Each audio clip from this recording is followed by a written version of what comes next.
Hey, I'm Derek, And I'm Noah, and you're listening to A Bite of. where we take our current favorite pop culture obsession and enjoy it one nibble at a time. One nibble. 4 nibbles of Percy Jackson. Halfway through the pie of Percy Jackson. Oh my God, halfway through. We still have That's 4 right, more. right? Yeah, we still have 4 more. That's insane. Well, I hope you've been enjoying this as much as we have. I feel like our last couple months have just been Percy Jackson because we did a bunch of like all that press and we've seen it before everybody else. So it's just like nothing but Percy Jackson. And you know what? I think it's a fantastic world to live in. It's heroes you can believe in, gods that you question, and villains that are just delightfully evil. It's the real world, pretty much. Most of our villains aren't delightfully evil, Yeah, though. that's very true. I mean, talk about current favorite obsession. Like, I feel like I'm just obsessed with it. Well, yeah, you've really gone into the deep end. Oh, yeah, I'm just like, I couldn't stop rereading the books. He's rereading all of the books now. So, okay, I just want to put this out there because I know, especially people on YouTube, because we do put these up on YouTube so you can watch our faces talk and listen at the same time. We both have beards. Yeah, surprise. But so a lot of people are like, I can't wait until your next thoughts on the next book. So what we're going to do is when the next season is announced and it comes out, before that, we'll do the book. So sorry to make you wait, but I couldn't wait to reread them. So I'm like almost done already. You know who should apologize? Who? Is Disney Plus for making everyone wait. Yeah. I mean, they still haven't announced this season 2. I'm sure we're going to get it. That's cuckoo crazy bananas. Yeah. Speaking of more Percy Jackson stuff, so on Patreon, we recently released a kind of like hangout. It's just like a hangout with us, but we do the cabin quiz that Disney put out. And I really am okay. I'm starting to like be fine with my cabin. So, I think you should be. Yeah. You have no choice. Yeah. Myself, on the other hand, I still feel like my results are inconclusive. Yeah. I mean, to find out what they are, just, join Patreon, support the show. You can find out what our cabins were in the journey for us to get them. What our quest will be still is remaining. But make sure you are subscribed and following the podcast, because after this week, so we're recording this before this episode drops because we are able to see it early. This is the last time we get to see it early. So to get alerts when we actually have to watch it when it comes out and release the episodes, just make sure you're subscribed. And then also just do a little rating. We're still on our way to 200 reviews. So that'd be great. If 2024, we could finally reach that goal. We always forget to ask. I feel like we've been doing good in asking and it's been working. So, I almost feel like if we ever talk to anybody about our podcast, we always should say, by the way, we're looking to get 200. No, just steal their phone and just do it. That's actually easier. Let me do it for you. Can I see your phone for a second? No. All right. So getting into the episode, spoilers ahead. Anything from the last couple episodes and the Percy Jackson book itself, it could be spoiled. So tread lightly. Yes. So let us officially take a bite of Percy Jackson and the Olympians, episode 4, I Plunge to My Death. In this episode, directed by Anders Engstrom and written by Jonathan E. Steinberg and Joe Trax, the trio travels by train and tells tales of their families' pasts. Danger in the dining car has Percy, Annabeth, and Grover escaping to a sanctuary where Percy has no other choice but to go skydiving. Kid of a water god in the sky. What could go wrong? Quite dangerous. And in a very precarious, tall structure. Yeah. It's not even just like a regular building. And one that doesn't seem like it should work, but Annabeth tells us it works. So this episode is the first time where I was watching it and I was like, a little longer, like 10, 15 minutes longer, because it did feel like it just abruptly ended. And the whole St. Louis stuff just happened so quickly. I was like, just a tiny bit longer, right? Am I the only one feeling that here? And I think in this episode in particular, there was a lot of learning about our 3 characters.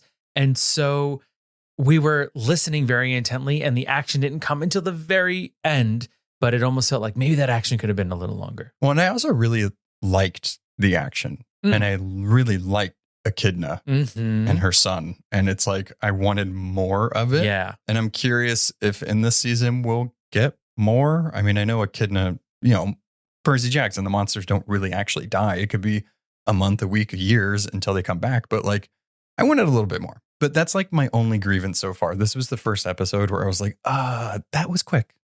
It was really quick. Little snippet. Much like our friend Dionysus, we always want more.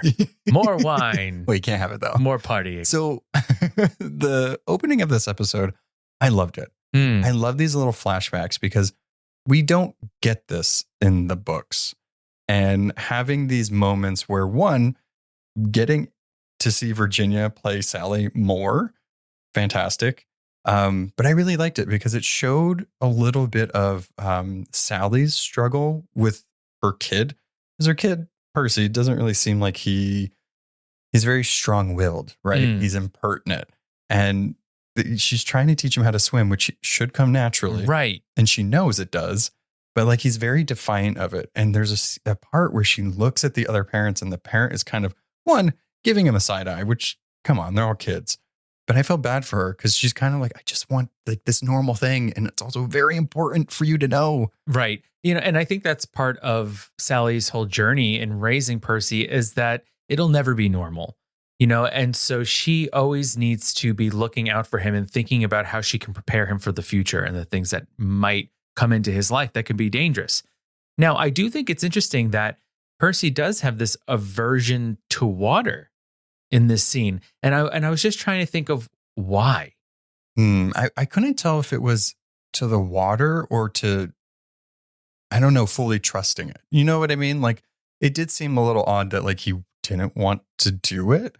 But I mean, did he really have powers back then? Like, would he have been saved? Right. I mean, I guess in my mind, the child of Poseidon would walk on water always and just be surrounded by a bubble and have, powers. But, maybe for a kid, water is just scary, and just because, I mean, when he's that young, the only thing that really happens for him in regard to him being a demigod is that he sees things that aren't there. So it's not like he always had an affinity for water control. It's like not part of the package deal. No, not yet. I love what his mother what he tells his mother, reminds his mother, is to just breathe. Which, as soon as I heard that, I was like, oh, okay, it's going to come in later, like just breathe underwater, Percy. But like, it was very sweet. I'm loving these like very uplifting things that Sally keeps telling him, like, brace yourself, brave the storm. And now, like, just breathe. It's like she's very motivational. Yeah. And I think that again, is her just planting these little seeds of like, things are going to get harder than this child. Well, she tells him outright, like, this is important for you to know how to do this. Really, I think you will die. Yeah. What I was going to say, really what this scene is showing us is how to be a very patient parent rather than just lifting him up and throwing him in the water. That's how I learned. My grandfather literally just like threw me into the pool and I'm here. So. And you can swim. It works. We think. Sure. Yeah. I can swim. Yes. Were you not on the swimming team? I feel like you did everything in high school. No, I did not join the swimming team. I refused. I was like, no, not for me. Not for you. No, I can't breathe underwater. Like, I don't want to do that. Much like Percy's fears, it seems. No. I did, however, have the early 2000s Michelle Branch hit in my head. Breathe. I won't sing it because you're rolling your eyes and obviously you don't want to hear it. I'm not rolling my eyes in that you were going to sing. I'm rolling my eyes that it took like less than 10 minutes for. Well, I let the conversation flow a little bit, but I had to bring it up because I love Michelle Branch, but I won't sing it because I cannot hit those notes because it is out of my range. Know your strengths. Those notes are not one of them. Before we leave this flashback / I guess dream. Sequence with Percy, we get Kronos again saying she is coming, which we know later on is, I'm assuming, talking about Echidna. But why is he warning her? Or is it more of just like playing with his food? It's like she's coming. Yeah. And so the Furies are from Hades. Yeah. Is Echidna not? All monsters are kind of from the underworld. Like that's where they go and then reform and then like come back. I don't know. But like, I just am assuming that Hades does have dominion over all of that. But I don't think he's necessarily in control of every single. He's not like the ruler. Right. Exactly. But he can? I don't know.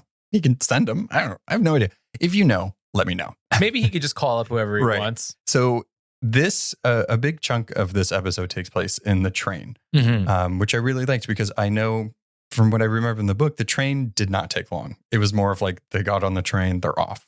Nothing happens. They go sightseeing. Right. And I actually really liked how they structured this episode because when we were rereading it in our episode, we were like, why did they go to the arch? Like, okay, yes, Annabeth loves architecture and she wants to go see it, but like you have a timeline, you're on a mission, a deadline, and also you're just on a layover. Yeah. You can't do that. So I liked in this, before we get to the thing, it made sense. Like everything starts on the train. What the show is doing is it's giving more of a driving force behind the decisions that they make and the actions that they take. Also for adults to be like, that doesn't make any sense. Right. Because it would be kind of, especially with Leah Savage Jeffries' depiction of Annabeth, for her to kind of just be carefree, being like, hey guys, let's just go to the art because it's fun. Yeah. You know, I mean, they could have had an excuse because in this, they talk about how the arch is Athena's temple. So it could have made sense for her to be like, yeah, let's go ask my mom for help. So they could have done that. But I liked the extra step of like, they had to get off the train because they're like wanted. Yeah. And maybe cross-country trains going from New Jersey to LA don't actually stop in St. Louis. I also would not want to do that. Just saying, no way. So one of the first things that we get from our trio in the car, which I loved how they were kind of just set up like a sleepover, like Grover's up top, Annabeth's this way, and Percy's this way. But Percy asks about Thalia. It's actually really hard for me to like remember how to say her name, Thalia, like that, because I always thought it was just Talia. I don't know, whatever. It's that TH. Yeah, we got to stick to it. So there's a conversation, right? So there's the big three, Hades, Zeus, and Poseidon, and they were forbidden to have kids. And he asks about her because she was the forbidden kid before him, and she just didn't care. So it's kind of like a jab that Annabeth is like kind of not. I shouldn't say jab, but more of like trying to tell him like she didn't care that she was like a big three kid or a forbidden kid. She was just who she was, and she was good at what she did. Percy doesn't really understand that yet. And I feel like Annabeth is still making him work to let her in. And she does say that. She like clearly, he's like, is that what you're doing to me? And she's like, yeah, maybe. And, you know, it's for Percy, he's just learned all of this stuff about himself. And he's right away been told, well, actually, you're a forbidden kid and it's really bad. So that's really how he's seeing everything of, I'm not supposed to be here. Everyone's mad at me. And then when he hears about Thalia, who just was a badass, right? You know, and didn't let those things hold her back. And so he's been told this whole time that you should not exist. Well, and also that like Annabeth holds her up here. And it's like, okay, so if I am like her, why am I not up here with her, with how you feel? And, you know, I am in Team Annabeth here, where it's like, you, like you said, you don't know anything yet. You don't understand like your role in this, and you should. Like you should be more willing to like understand. It feels like she wants him to earn his stripes. Which are fair. You know, prove yourself to me. Yeah. Because literally you're just some kid I met about a week ago, and now I'm supposed to be taking care of you on this quest. Granted, it's a prophecy, which she truly believes in, but she still doesn't know him.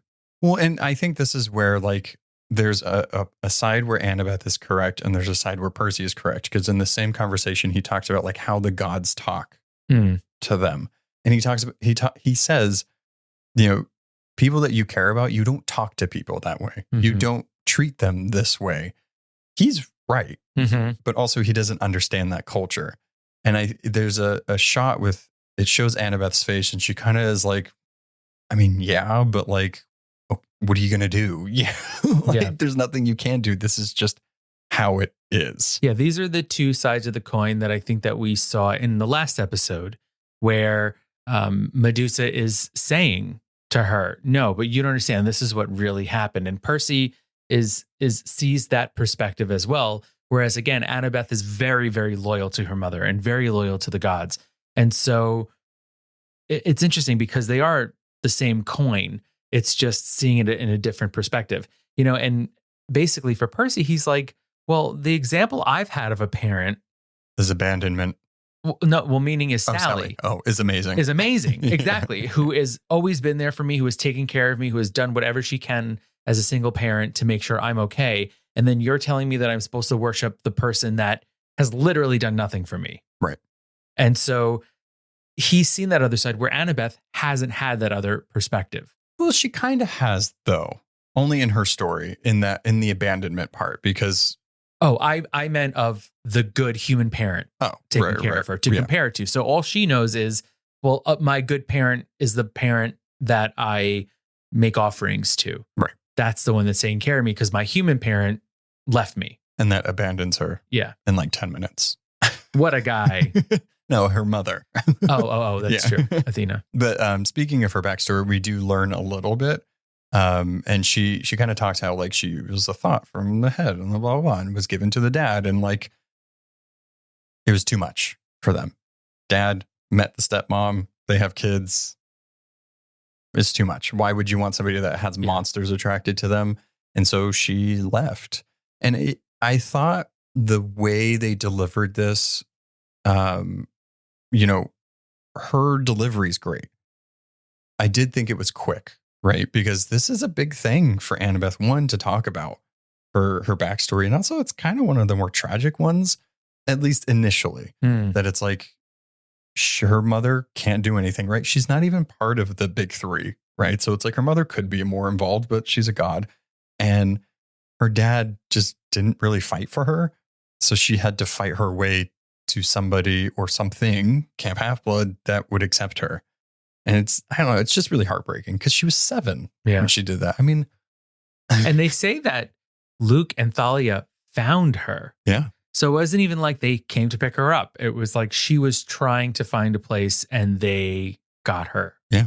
And so this little 7-year-old was trying to figure out, and at 7 years old to realize that you've been abandoned and someone else has been chosen over you. I mean, and that's something that's interesting is that I think a lot, I say a lot, oh, well, they're only 12 years old. And it's like, yes, for the situations that they're in, they're only 12 years old.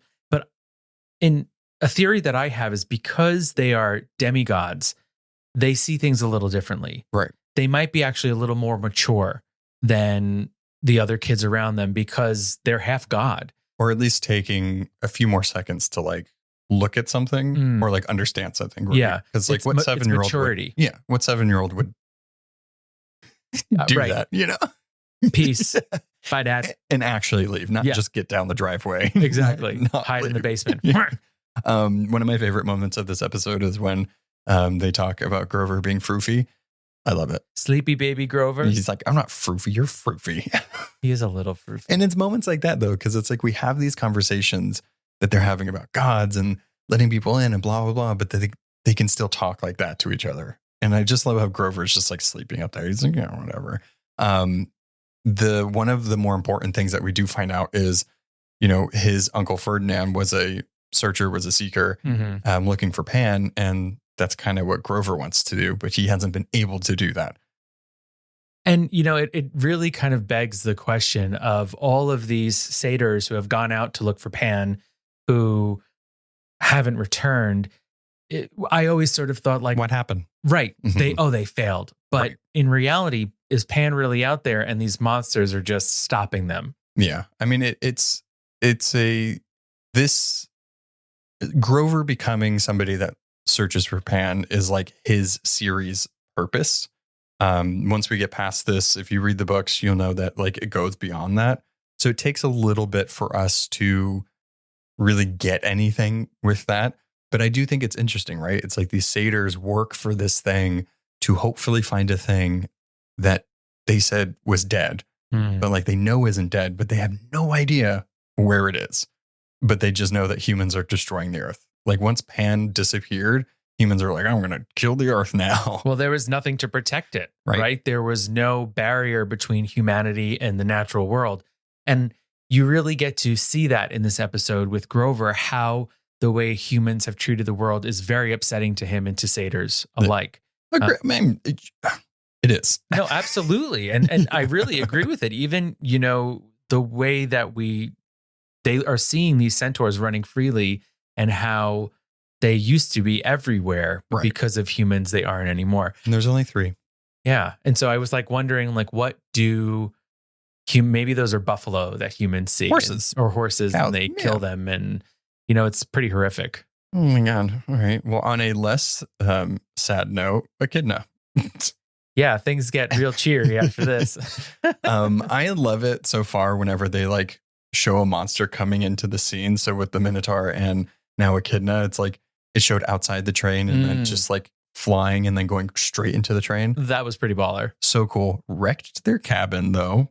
So she did that on purpose. Well, she did, and she blames it on them. So I was really wondering, like, okay, a big or like a subplot actually throughout some of the books is like Percy trying to evade the law because he blows stuff up and things happen, and like mortals don't see what he's saying. They just see like a kid with a bat and like making things blow up.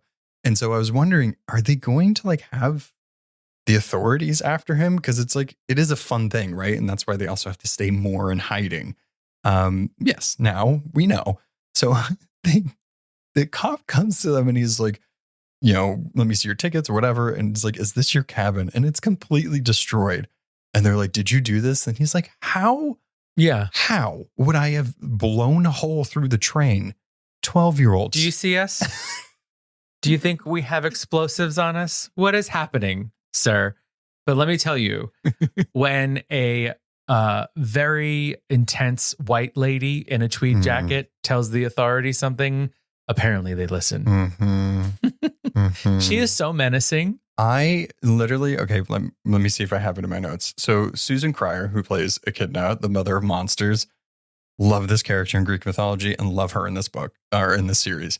But she's terrifying, sickly sweet. Because she's like just so like, you can't tell at first, like, are you helping me? Like, why do you want to talk to me? And she's just, everything she's saying is just with like kind eyes, but not quite a smile. It's so menacing. And Suzanne Cryer does this so well where she just like, you are expecting her to be kind and helpful, but she's so venomous in everything that she's saying. And she's getting such joy out of like putting them in this situation. And she's like, oh, these poor little babies. Don't worry. But then she blames it on them. And it's like, oh, okay. Like you're crazy and terrifying, but I really like you. Yeah. I like your look and I like the way you're delivering these lines. And also the way she was talking to her Chimera in the dog carrier. That's exactly what you kind of want from this character, right? And it's like they're talking to her and she like kind of ignores them to like tend to her child. It's just so good. I like that she's training the Chimera with what she thinks is going to be like an easy kill of 3 child demigods. She's like, don't worry, baby. It'll be easy. You'll track them. It'll be fine. They're like, see, this is prey. Yeah. You'll eat them. Nom, nom, nom. Are you hungry? It's so good.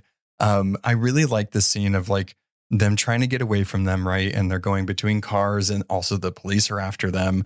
But the first scene that we get with the Chimera, I guess, stinger coming out and hitting Percy immediately. And then you hear Echidna be like, oh, you went a little too fast there. You got ahead of yourself now. Like you're killing him. Yeah. When that happened, I audibly was like, whoa, I was not expecting that at all. So good. And I love that we get these little shots of what mortals see of what's happening. So like they're on one side of the door, cops are in another, and something's coming down the thing. And you see this family look out their car door, which by the way, where are all these trains that have that? Where they're like private rooms with, it's like the Harry Potter trains. Yeah, and the dining car had like a full wall and ceiling of windows. Where is it? Gorgina. But so like, they just see a little chihuahua. Yes, a little chihuahua. And it's like, okay, So they're just this chihuahua and everything else around it is breaking. It's just hilarious. I love it. Yeah. I love like seeing what the mortals actually see. But this brings us to St. Louis, right? Mm-hmm. And so Percy is now poisoned, which it gets progressively worse through this episode. And Annabeth comes up with the idea of, okay, well, we have Echidna chasing us with her Chimera. We're in St. Louis. We'll go to my mother's temple, which is St. Louis Arch. Yeah. Which I love. A feat of architecture. Yeah. And I love her just geeking out about the architecture. I love that they kept that with the character because she, in the book, she wants to be an architect. She has this affinity for it. And she explains that, you know, her God, her parent, isn't just about like strategy and war. It's also about building and rebuilding. So I like that aspect of her. Yeah. A little bit. I think in this scene, well, these scenes at the Arch, we get to see a little more of them develop, right? Where we see Annabeth really kind of looking at this place as representing her mother and how much she does love her. And she, you know, really looks up to her. We see Percy's silly side a little bit here and then his heroic side later on. And with Grover, again, we see that affinity for the natural world and looking around at all of the stuffed, dead, taxidermied creatures, how upset he gets. Yeah. So we're digging a little bit more into who they are and what makes them who they are. It's a really interesting episode. Even though it's so short, we do get those moments, right? There's actually some of the conversation before we got here, which I thought was interesting because you brought up the perspective of like, what is Percy's perspective going into this and what is Annabeth's? And I liked what Echidna was doing and when she was talking to them and her Chimera. And she was pretty much saying like, oh, you think we're the monsters? You don't think you're the monster here? You don't think that you're the burden of your parents' mistake? Like, who's going to be killing who here? Like, first of all, how dare you? Well, I like that thought, even though like, I think she's wrong mostly, right? But I do think it's interesting because they didn't choose to be demigods. Most of the monsters didn't choose to be monsters. I think it's an interesting thought, and I'm curious if it's going to actually be explored later. Well, I think, you know, there's always that thought of when you're looking at it from a particular perspective, they're the main character of their story. Yeah. They're the one that is doing right. The Echidna story. Exactly. That is the spin-off series that we need. I'd read it. But it's a sitcom about a mom who has too many babies. Oh my God. Go get your little sister. Her poison dots are running out. But then to your point, we do get to see all three of them kind of play to their strengths or act kind of how they're going to act as a unit, right? It's like Grover is very sensitive to the natural world and Annabeth's trying to think with her head and be smart about it. And Percy is doing impersonations of her mother. I really do hope that she's British because Percy gave her a little British accent and I really love it. What did he say? He said something of like, I'll be down in a second. I'm just in the potty.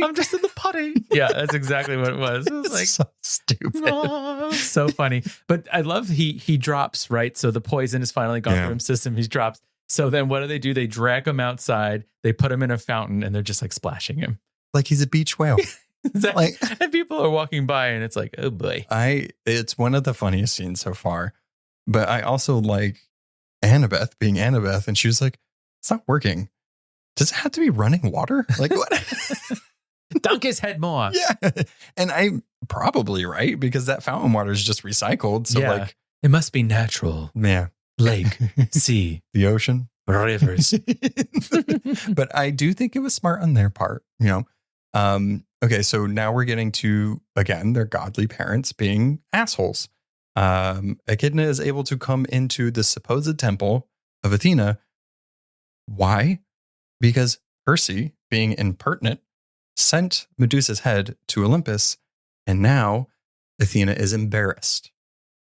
Just like she made Medusa because she embarrassed her in her temple. So she's like, I don't care if my daughter dies. I'm embarrassed. I mean, like... They need to get over themselves. Yeah. It's rude, right? It's like, so you're going to let all of them die? Like, what is your plan here? Yeah, maybe for Athena, because babies just pop out of her face or whatever. Like, it's not that big of a deal. She's like... I can replace her. It doesn't matter. I mean, true. Right? It is really messed up though. And like, it makes me think like how, so like Ares gave Clarice the spear. Annabeth has the invisible cap from her mother. It's like, how did she get that from her mother? Was it like because she got to camp and she approved of her or whatever?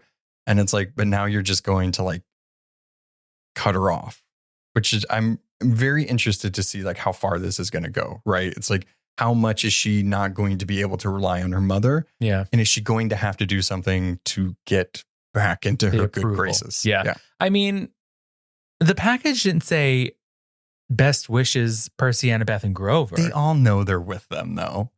You know what though? They're best so wishes. sensitive. It said best wishes, Percy Jackson. Also, Annabeth is right here. And my two best friends who also made this decision, Annabeth and Grover. So Percy fully poisoned. Percy's very, very poisoned here. To get to the top of the arch, which I've been there. I don't remember those elevators. Pods of some sort. Don't remember them at all. Those child-sized elevators could be there. Don't remember those. I wanted there to be almost a bigger fight. Like I know that like some of the bigger stuff happens later on, but the Chimera, the entrance of this Chimera is so cool. I love the design of it because you can tell it's just like young, but also like ancient at the same time. Mm-hmm. And I just love like the scales going into the fur and then going into the, It's incredible. so cool. I wish there was a little more, right? So it's like, I agree. He doesn't do much. He kind of gets like 1 or 2 slashes in him. I guess to be fair, he's been at camp for like 2 days. Yeah. It's interesting because the fantastical part of me is like, this should have been a really fun battle. Right. The very real part of me is like, well, if we remember at camp, he sucked. So he's good at sword fighting. Yeah, but he wouldn't be good in this situation, especially if he's poisoned as well. It's like, so I guess it makes sense that it just kind of all falls apart. Right. But I agree. I wish there was a little more meat to the fight. We also do get to see Percy's like fatal flaw in this scene as well, because Annabeth is like being the rational person and saying, go get him somewhere to help because my mother can't help. I will try to do this, which she survived when she was 7, got all the way to Camp Half-Blood and has been training ever since. I would trust her. Yeah, she's fantastic with the dagger and she has her invisibility hat. Yeah. She has better chances than Poison Percy. And Percy doing the smoothest transition from being helpless to like, oh, here, take my sword. Whoop. Switches, puts his 2 friends out there. And that's his fatal flaw, is just being so loyal and doing anything, especially for these 2. I thought it was real smooth. And I was like, that's Percy. Yeah. That is Percy. You shouldn't have done it, but that's Percy. Right. Definitely. And, you know, it really was a slick moment. And he knows that this is his quest and he doesn't want anyone else to take the fall during it other than himself.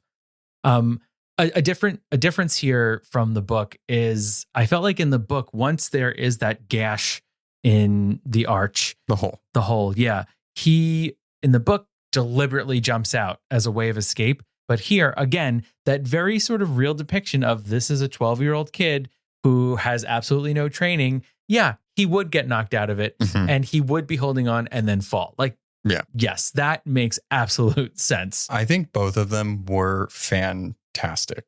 I like the one in the book because we get him kind of for the first time reaching out to his father and like praying to him and being like, please, like, just don't make this suck. Like, let this help, you know?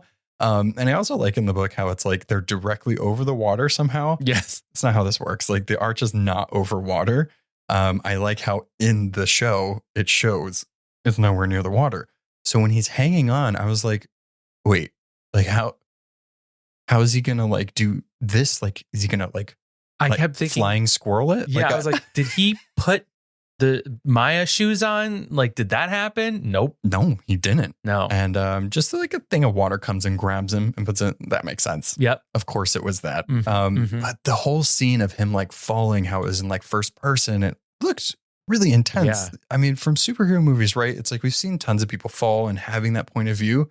This was really well done. Yeah. Like I liked the way it felt and looked. It seemed like they kind of just dropped a GoPro and just like I think what also on Walker's chest and then they pushed really did that to him. They really did.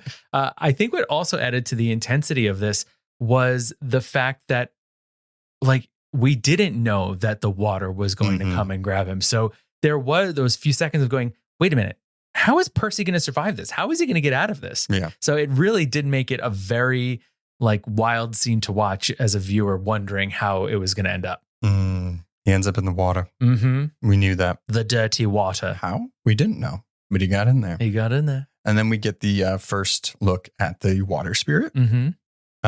Couldn't really see her. No, she's in the back. It's murky. Well, it's also disgusting. Yeah. In there. It's like gross.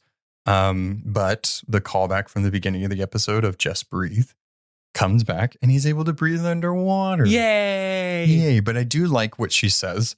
And again, this is like a theme throughout the series. And it's going to be a conflict with Percy and his father of like all of these things saying you should just trust your father. You should just pray to him. You should whatever. And he's like, how can I do that when one, my mother's gone and in the underworld, and also he's never come to see me. How am I supposed to do this? Right. And then the spirit tells him, your father is here. He's always been here. He's very proud. Trust him. Trust in yourself. It's like, okay, get it, affirmation water spirit. I love that. We all need that in our lives, right? We just need that little water spirit come tell us to believe in ourselves. Yeah. I couldn't tell though, like, was that Virginia Kroll's voice? Oh, interesting. I want to say, we have to wait to watch it again, but actually, no, you guys let me know. Comment below. Just like, was that Virginia's voice? Who's that? Because I know in the book, it's like he thinks it is his mother, right? And I don't know if that's just him being woozy. But I'm curious if it was her voice to make it seem like it was his mother. Comforting. Mm-hmm. And that's how the episode ends. Yeah. It's quick. A lot. It's quick. Yeah. And so we have 4 episodes now to get to LA and then back to New York eventually. So there's a lot of literal ground to cover. There's a lot of country to cover. Mm-hmm. How are they going to get there? I don't know. But they're in St. Louis. The next episode, is that when we meet Ares? Ooh, I would think so, right? Because like we're still waiting, and this is just going off of stuff in the trailer, right? So we're not going to spoil anything. Still waiting to see the fates. Mm-hmm. Ares does show up, so they have to get to a diner at some point. I want to say the next episode is that. I want to say it's Waterworld, which is the Tunnel of Love. I agree. Yeah. Yeah. So you figure next episode's Colorado. The episode after that is Las Vegas. The episode after that is Los Angeles. And then the last episode is New York. That's a lot. I feel like, ooh, God, man, that's a lot because there's like multiple, there's like stuff that happens in Santa Monica. Multiple things. Yeah. Oh. And then the last episode is him. Well, we won't get whatever. Yeah. I mean, if you listen, if you listen to this, I'm very excited. I think just going forward, since we haven't seen anything else, right? So we're just speculating now and we're just like, we're in it. My thing I'm looking forward to the most is Krusty's waterbed palace. Yeah. You will understand what that means when we get to it if you don't know what I'm saying. I am because we have yet to see it, even in the movies. That's very true. It would be a tragedy if it was not included in the series. I think it is. I feel like I saw something Rick or somebody that worked on the show was like, it's Krusty is there. And I'm like, thank God. It's so bizarre. It's so bizarre. I want it. I'm really looking forward to the casino. I'm really looking because I think that is going to look amazing. And I think we're going to spend a little more time there than we do in the books. There is one thing that I'm going to try to keep an ear out. And I want you guys to do this too. So if you find it and we don't find it, whatever, in the casino, if they mention 2 kids with the last name D'Angelo, let me know. That's the thing I'm most excited for in that casino, right? And also to see like how they do the games. Yeah. Fun. Will Annabeth just be playing The Sims? I hope basically. So. Just Sim City. Yes, exactly. Roller Coaster Tycoon. Oh, man. All right. Well, let us know what you're feeling about the series so far. We're halfway done. We like to do these halfway point check-ins, right? It's like, are we enjoying it? Yes. If not, we're still going to cover it. We can't turn back now. We can't turn back. Okay. Until next week. Yeah. See you on the road. Also, Happy New Year. Oh, yeah. Happy 2024, friends. Wow. Here we go again. I always forget about holidays when we do this. I feel like it's an escape from the real world. So I'm like, I don't see anything. Time doesn't matter in here. It just is. Like we've talked about something that isn't really out to the world yet, which is going to be posted. It's wild. It's bananas. Yeah. All right. Well, goodbye. Goodbye.